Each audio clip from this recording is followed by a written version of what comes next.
Welcome, ladies and gentlemen, to the Kristian Buddy podcast, the greatest podcast in Melbourne, Australia. And I am now in the presence of Matt Locke from Australia, Wollongong. Welcome to the podcast, Matt. Thank you very much. It's great to be here. I appreciate it. All right. So it appears your mantra is to lead by example. And I believe there is no coincidence because that is what your book is entitled, Lead by Example. What does it mean to lead by example? Yeah, sure. Thank you. As you say, I've actually just released a book called Lead by Example. It's how to harness human potential at work and in life. And look, everything we do, and I run a business called the Bay Games, and everything we do is about harnessing the human potential, both at work and in life. And look, at the end of the day, some people will try and talk about work life and non-work life. In the end, we're the same person, and the two are directly correlated with each other. So I believe here, in terms of when we lead by example, and we should be striving to do that in every aspect of our life, not just at work, but at home and at play, when we're out with our mates, whatever it is we're doing, then to lead by example. And look, I guess in the simplest form, we have an impact. Everything we do has an impact both on ourselves, but really importantly on those around us. And therefore, if we're mindful of that, if we're mindful that everything we do or say, and even don't say, can have such a profound impact on other people, that it can and should have a bearing on ultimately how we do what we do. And at the end of the day, we're trying to, what we'd like for, of course, is every human being on this planet to flourish. And now we might not be able to have an impact on every single human being on the planet, but we can for ourselves, and we can for those in the bubble in which we live, our families, our friends, our co-workers and colleagues.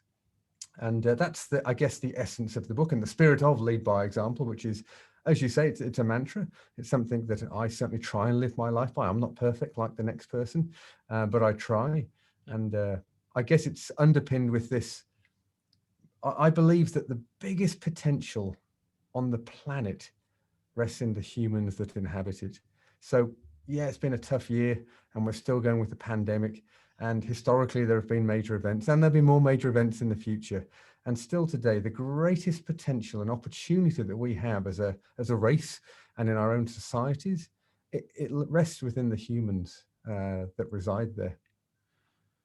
That's awesome. I just want to pick apart what you just mentioned there, and you are the co-founder of the Bay Games. Now, for those of you that don't know, sorry, are you able to explain for those who don't know what the Bay Games are?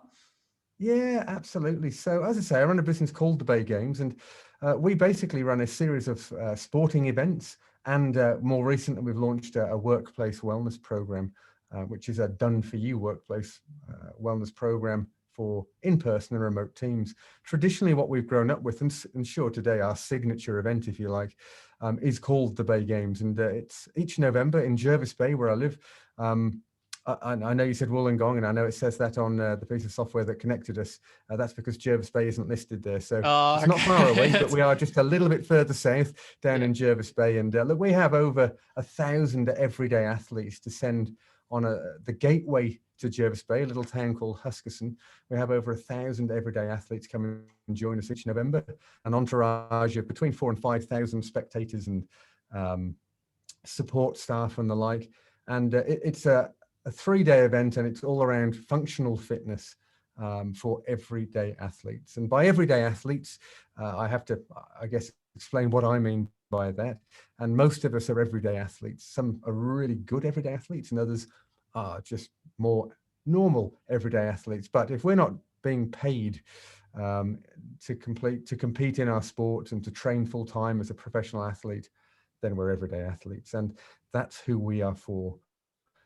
To the point where, even though we have a whole bunch of professional athletes at the event, they're not competing. And even if they're taking part, they're not competing. They can't. So we're trying to, I guess, recreate the most amazing experience that the elite athletes enjoy but we're doing that for everyday athletes. So that's where the Bay Games has grown up. So we have that large sort of major sporting event in person in Jervis Bay. We also have an online event, a global online event called the Grand Slam, which is the same thing, but everyone from around the world has the opportunity to get involved. And in fact, last June, even in the pandemic, we had athletes from over 48 countries around the world taking part in our, as we called it then, the COVID-19 home edition. So at very short notice, we had to kind of put all the programming and everything we'd got planned, pop that on the shelf for this year now. Yeah, look, our head coach, Will, and the team put together an amazing home edition series of workouts that could be done. And we did it in a way, look, it's a pairs event. It's all about human connection. It's about, I guess, sweating together, suffering together, and smiling together, and connecting with a mate or loved one, and performing these workouts. So those are the two events we've grown up on. But as I say, if you're not an everyday athlete, that means that most likely you spend about 70% of your life at work. Now, I understand in the current climate, at work might mean at home, but nonetheless, in a work environment. And therefore, my background is corporate, and I understand the challenges that come with a corporate space, larger businesses, and keeping people connected and building a sense of community, and sort of increasing engagement levels. I understand that very well. It's one of the reasons I left the corporate world, to try and, I guess, have an impact, and have a bit more influence, let's say, than is possible in some of the larger organizations. But nonetheless, we've developed, therefore, a workplace wellness program called the Wellness Warriors program, in fact. And Wow. yeah, we're literally rolling it out right now. In fact, we go live next week with the first clients. That's really exciting. And I know that we can take the magic of the events that we create here in Jervis Bay and online, and to be honest, the magic that many of us witness each time we go to the gym or play with our teammates, in whatever sport we play, that magic, that camaraderie, that sense of community, often those same people then go to a work environment and it's different. It's not the same. And so we're trying to, and I'm confident we can recreate that same magic that occurs, but in the workplace. And ultimately, what we want is healthy, happy workforces, connected workforces, and ultimately, therefore, productive workforces. It sounds like you are doing an absolute amazing thing for the human race at the moment. It's actually it's amazing to see, and it's very inspiring for myself. And I want to touch on your endurance background, because I've just read a little bit, and it seems like you are an endurance athlete yourself. I'm just curious, how long have you been? So you're a runner, or what's your background in competing in endurance events? Yeah, sure. Look, I mean, I guess I have. You're right. I have. Yeah. So look, if you'd been with me about how many years ago now would it be? Maybe 11 or 12 years ago now. If you'd been with me on it, it was a morning at the end of February. Actually, we're coming up to that anniversary. Standing on one of the whitest beaches in the world here in Jervis Bay, watching the sunrise over the beautiful Jervis Bay. Unfortunately for me, I was really nursing quite a bad hangover, and I was about to embark on my my very first triathlon, and it was just a little baby triathlon, right? It was a 300-meter swim. It was, I think, a 7K ride and a 2K run. So really a really small triathlon. And I think that was in part why a whole bunch of us that were going to do it had never done it before, was saying, they're only tiny distances, what could go wrong? And so we got on the beers the night before, and I regretted that decision, let me tell you, because as the sun rose higher in the sky, I was wilting more visibly as the seconds ticked by. And, it's one of those mornings where you want to shave your tongue. And look, I mean, I'm not going to go into some sort of deep and meaningful story about why I was there, but nonetheless, I mean, I had just gone through a divorce and was kind of finding myself. And as an adult, it was the first time I'd been single, literally as an adult, because I'd had very much, grown up and married my childhood sweetheart. And so, nonetheless, I was starting a journey I didn't know I was starting, and that really was quite pivotal for me. I mean, I started that swim, and that's where I learned my first lesson in pacing, and that means I didn't have a clue. And I remember gasping for air, getting bumped and banged around in that swim. And looking up thinking I surely must nearly be there, and I wasn't at the first turn point of 3 turn Oh points at no. that point. And it was absolutely horrific. Yeah. And I do have a little bit of a running background, but only a casual background. But I remember getting on the bike and flogging the bike, trying to make up for my appalling swim. And I got onto the run, and it's almost like I was wearing calipers back to front. I couldn't run. It was ridiculous. I could barely walk. Anyway, I crossed the line in a crumpled heap with another one of my mates, Abel. And I guess I was really humbled by my fitness levels and the fact that I would even consider competing in anything with a hangover, even just a baby triathlon. And that was really a turning point for me. And at that point, we were drinking more beers. I'd started smoking again like a complete muppet. Having stopped for 10 years, I found myself started again, and it was really frustrating me. And typical me, I really enjoyed that triathlon, even though it was horrific. And I think it was the fact that I recognized there was so much to learn. Yeah. And I wondered of myself, well, actually, what's possible? What could I do? And so typical me, within 2 weeks of that event, I'd signed up for a full distance Ironman over in Western Australia in Busselton. And I had at that point, So sorry to cut you. So I just want to clarify. So you, from doing the small triathlon, you entered into an Ironman. Is that correct? Is that what you said? that's exactly what I said. And I think I had 8 months to go. I didn't even own a bike at that point. Now I have to stress at this point, I have no particular athletic prowess. I really am just an average normal bloke. I'm pretty determined.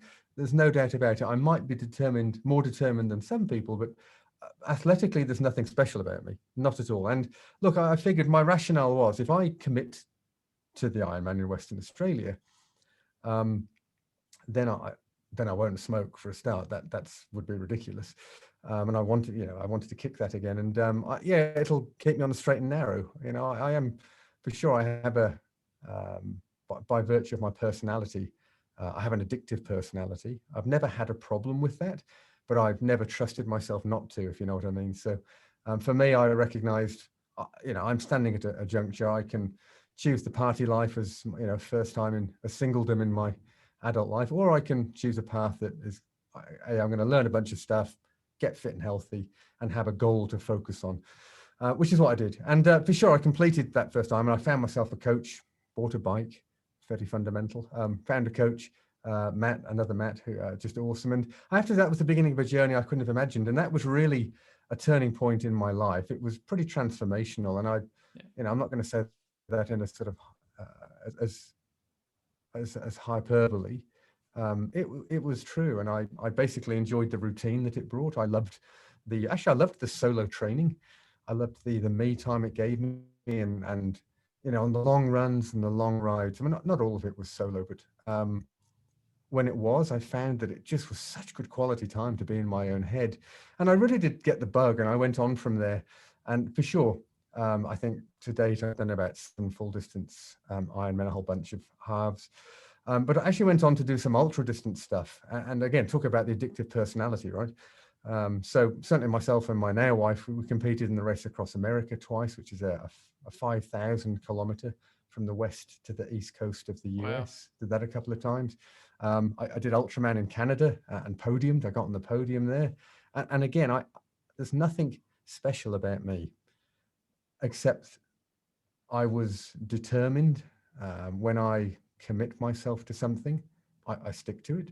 There was a little bit of fear, for sure. I kept going for bigger and bigger events. Yeah. And there's always that little bit of fear factor in there because it's new.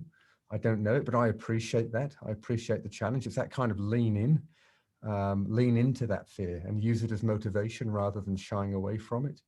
So I've done a whole bunch of longer swims as well, longer runs. There's a 101k run in Singapore where I lived for a while. Actually, I think to date I still hold the record for that, which is pretty exciting. 101k run in Singapore. Very flat run, but hot and humid. And it just became a way of life. And of course, nutrition, it's not just the training, nutrition, recovery, mindset. They're all really important parts of the story.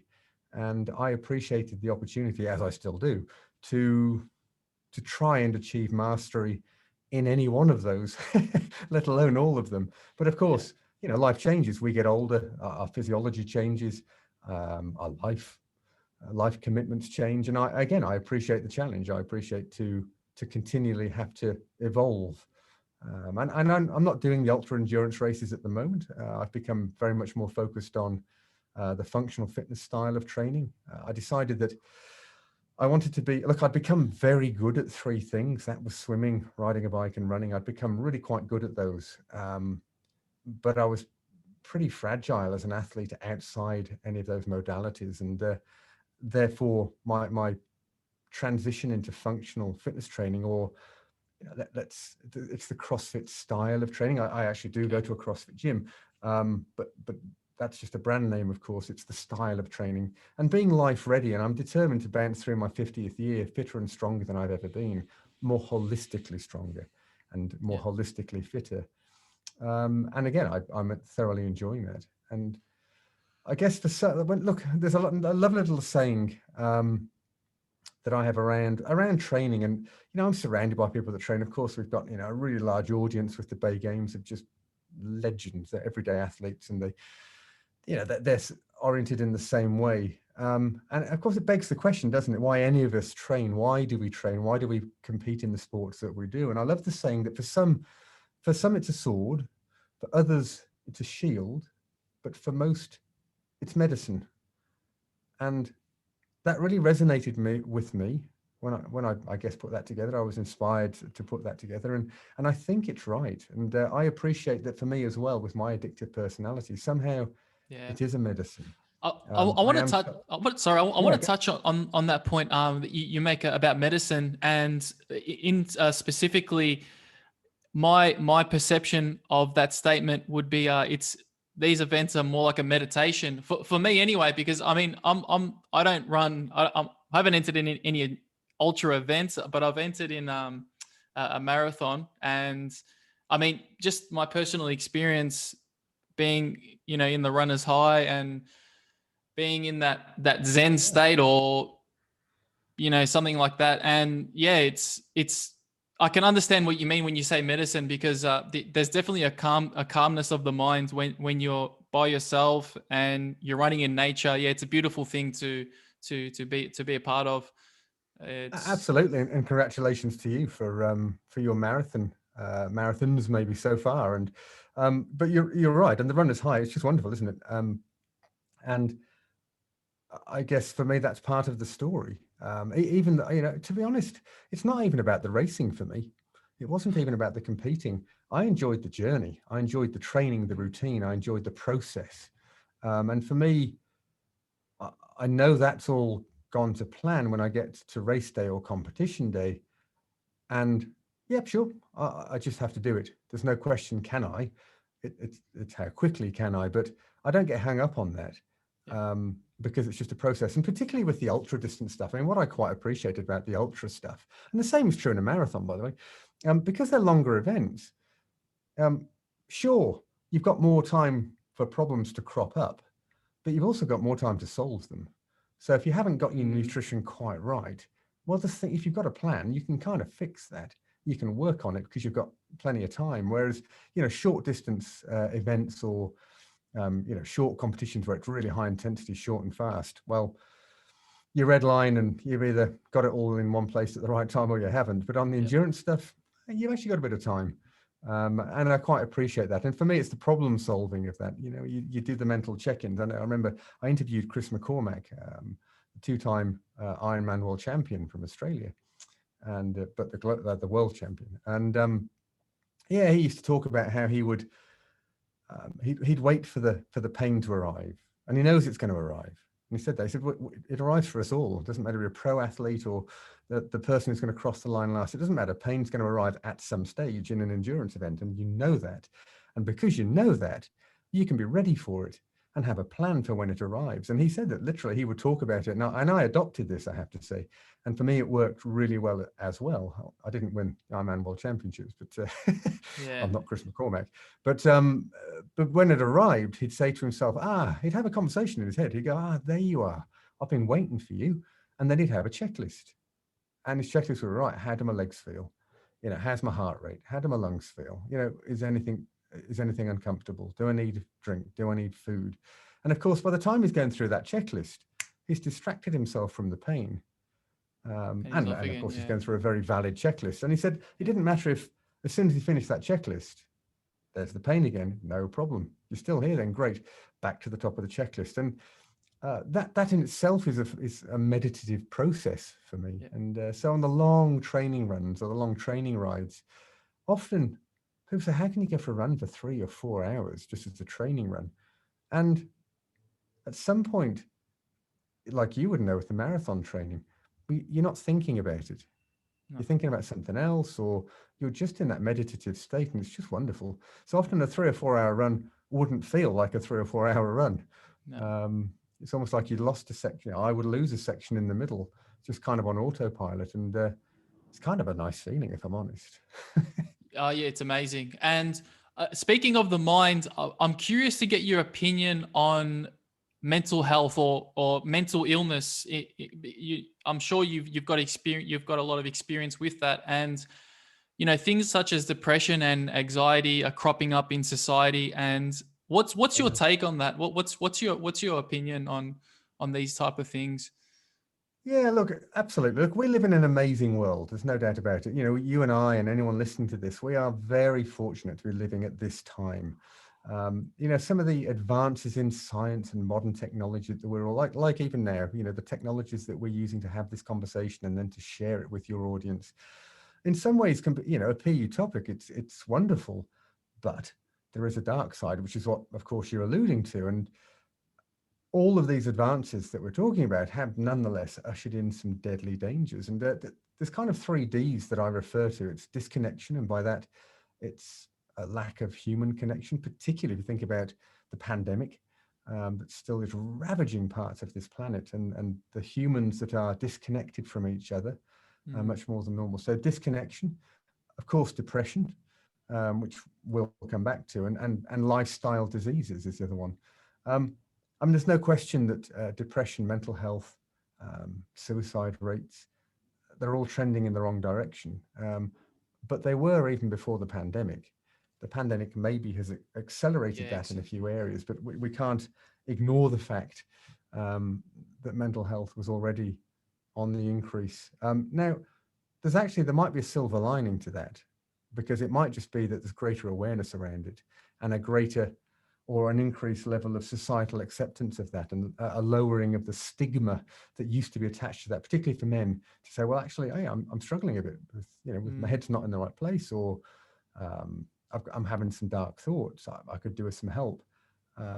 Even just 10 years ago, to say that to your mates or to your employer would have had a certain element of stigma attached to it. And I'm sure it still does in some parts of the world or in some cultures, but less so.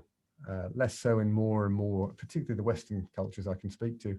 So, I mean, everything we do, we the Bay Games and I personally, we're heavily aligned in support of, in particular, Are You OK here in Australia, and more recently, we're directly in support of Lifeline Australia. So actually, we find every opportunity we can to help fund calls at Lifeline Australia. And I tell you now, every call at Lifeline Australia costs $39.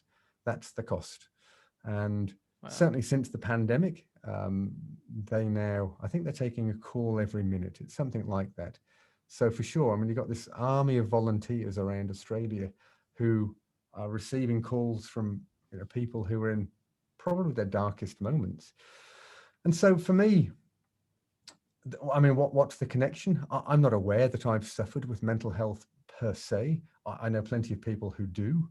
There's no question about it. But it's not lost on me that I also use sports and fitness and training as a means to ward that off. I know the benefits of it. I mean, there's physiological benefits which no one can dispute. If I go for a run, I get endorphins flush around my body. I feel better. There's no question about it. If I get outside and do that, it's even better because I'm out in nature. I'm in touch with the planet, let's say. But even in a gym, I mean, there's a physiological response when you do some form of exercise and elevate the heart rate. You get those endorphins released and it makes you feel better. Now, a lot of what we try and do, and I guess it's in conflict to my life as the ultra endurance athlete, which was a lot of solo training. These days, I mean, one of the other reasons I transitioned to the functional fitness space is I appreciate to train with other people, group training. And even then within that, you might buddy up and be in pairs doing a workout. I appreciate that connection. I appreciate the accountability that brings. You don't want to let your buddy down, right? And so that's one of the reasons when we first ran the Grand Slam, it was an individual event, and it was really well attended, and people loved it. But the more we went down the path of understanding the numbers, let's say, around the realities of mental health and suicide rates, we realized that actually we were being a bit incongruent, but by mistake, I guess. But so we switched now to pairs event, and the whole point is that we're encouraging people to get involved, but grab a mate, and actually don't just grab your normal training buddy. Maybe grab the mate who you haven't seen for a little while, or somebody who thinks that's struggling a little bit, or could do with having a bit of focus and getting involved with something positive, and maybe promoting physical fitness to them in a fun way. And so. Yeah, it's a long answer, but I understand and a huge advocate for using sports and fitness and sort of group training environments to help lower the incidence of mental health and the darker thoughts that people have. And it's kind of with the workplace program, the Warrior program that we've created, that's all colleagues working in teams of 3, 4, or 5, and that's quite deliberate. That really is designed to increase the level of conversation, connection, for sure, community collaboration, no question, but it's really about human contact and moving. We one part of what we say, and it's written on the cover of my book, is be brave, have fun, and lead by example. And those are 3 very necessary traits, and sometimes we have to be quite deliberate about them. We have to remember sometimes to have fun, make some fun. And often we have to be brave. It's easy to shy away from stuff that's new or uncomfortable. But sometimes you just got to be brave and go for it. And always lead by example. Absolutely. Yeah. And speaking of fun, we have a segment on this podcast where we dissect our interviewees' Instagram. So I'm going to I'm going to quickly just share my screen and just a bit more context into this photo. Has that come up? There we go. Yeah. Yeah, there we go. So I love this. It's like Hot Ones. Love it. Yes. So yeah, we did that a couple of months ago. Actually, we recreated it with the actual chili sauces that they use, and it's brutal. There's probably some photos on here with that. But anyway, so what we're looking at is a photograph of our 3 dogs, Barry at the back there, and the middle one is Karen, and then the one on the right, Sharon, which actually is Baz, Shaz, and Kaz. And what we can see clearly, either it's been snowing in our kitchen area, or one of them, and for anyone watching this can see quite clearly, the boy at the back, Barry, has got such a guilty look on his face because he has taken the insides of his bed and put them on the outside of his bed. And I'd like to say that's the first and only time he's done it, but that would be a lie. He's done it many times, and he will again. It's just the way he rolls, but that's okay. We love him anyway. Is that so? The breeds is that's not a Staffy or a Kelpie, is it? Or no? So the one at the front, she is a Labrador crossed with a Kelpie for sure. Yeah. And then the one to the left, the little one in the middle, who knows? I mean, a bit of German Shepherd and something. And the one at the back for sure is a Staffy crossed with a Boxer, we think. And look, all 3 of them from the pound. You talk about leading by example. You're thinking about getting a dog, go to the pound. They're the best dogs in the world, and they need a home. So yeah, I've come back. So yeah, all 3 from the pound, and they're brilliant. Love them to bits, other than when they're shredding their beds. Oh wow, that's cool. You were very kind picking that photo, by the way. Yeah, I wanted to hit the soft spot, so I kind of that's the one I've gone with. Yep. I can talk about the 3 Musketeers all day.